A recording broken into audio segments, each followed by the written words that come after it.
Today on the Topping Show, Bud Light has their worst sales week yet. Biden fundraising off to a slow start. Colin Kaepernick says capitalism is bad while publishing a new book for sale. John Taffer slams Bud Light. Washington State passes California for the highest gas prices. Good Humor killing an iconic ice cream novelty.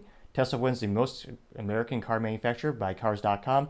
And their new factory may be in India. FTC to sue Amazon over their Prime. And Microsoft to decrease Xbox prices. All that and much more on The Topping Show.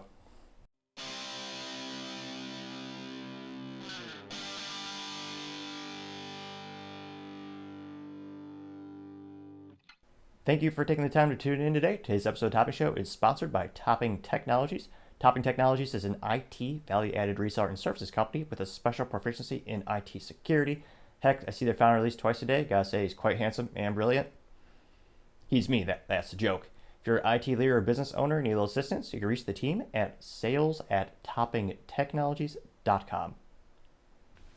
Now, going on to the culture part of the podcast, you have Bud Light having their worst sales week yet, which is fascinating because contrary to all the news outlets, which again, they all have their political affiliations, they lean left, one or two or half lean right, but they were all saying, yeah, it's about to bottom out. It's fine to reinvest in that stock with InBev or Anheuser-Busch InBev, the big parent company behind the brand.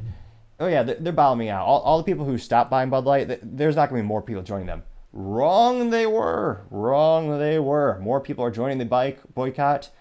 And specifically, this is since their boondoggle. No, that's not bad enough as a word. Business blunder. That's the best. That's our word. Since their business blunder of employing someone who, again, their average user, the average fan of that person was 15 years old.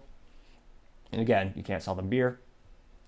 Since that publicity stunt April 1st, which again was not a joke, but their stock is now a joke since they lost about $26 to $28 billion in valuation.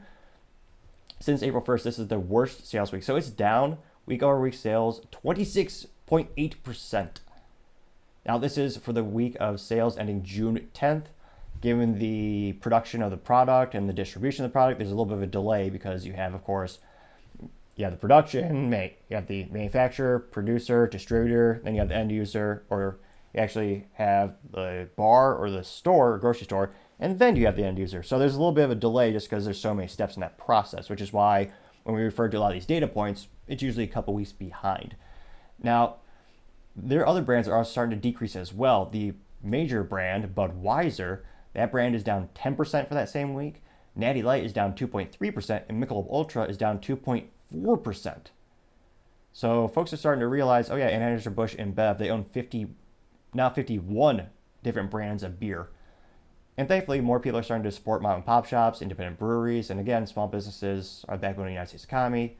They will appreciate your dollar much, much more than a company whose revenue is billions of dollars. But it is interesting to see. They had their worst week yet. And given the 4th of July, which some Americans still proudly celebrate, including myself, that's right around the corner. Those sales figures aren't going to go up. And these companies, that's like the Super Bowl. Well, I guess people would drink copious amounts of alcohol at that time as well. These holidays are huge for these brands. It's almost like in IT sales, Q4 or the fourth quarter of the fiscal year, that's when all those brands make a lot of their revenue, so they subsequently give more discounts at that time. The peak time when people are consuming these alcoholic beverages, they're going to other brands, and the stock and the sales of the other companies are going up pretty much in the same proportion or a little bit more than what Bud Light or Anheuser-Busch InBev are decreasing. So contrary to what some of the news outlets are saying, I think this boycott is just going to keep getting more and more intense as you have word of mouth, more and more people are talking about it, more and more people are starting to realize it. Even the folks who aren't dedicated on social media, they're starting to hear from their friends, their families. You know, you have that funny look at like a family get-together where you look at someone and go, oh, what are you drinking? And why? And then it sparks a whole conversation of the politics. Why did the company do this? What do you think about that? What do you think of the children? It leads to a large topic, which again, is not cohesive to a good time. Normally when you think of beverages and family get-togethers, you want them to spark conversations about, what's your family doing? How have you been? What's your favorite sports ball team? Not about politics. So it's not sparking good, cohesive conversations that make you want to buy the brand again. It makes you want to avoid the brand specifically to avoid awkward conversations. I mean, some people are so introverted they just stay at home to avoid awkward conversations in and of itself. So, needless to say, I think the boycott will continue to get worse and worse for Anheuser-Busch InBev. Thank you everyone for taking the time to tune in. Can't thank you enough for taking time to like, subscribe, and comment. Each one of those things greatly helps out the channel.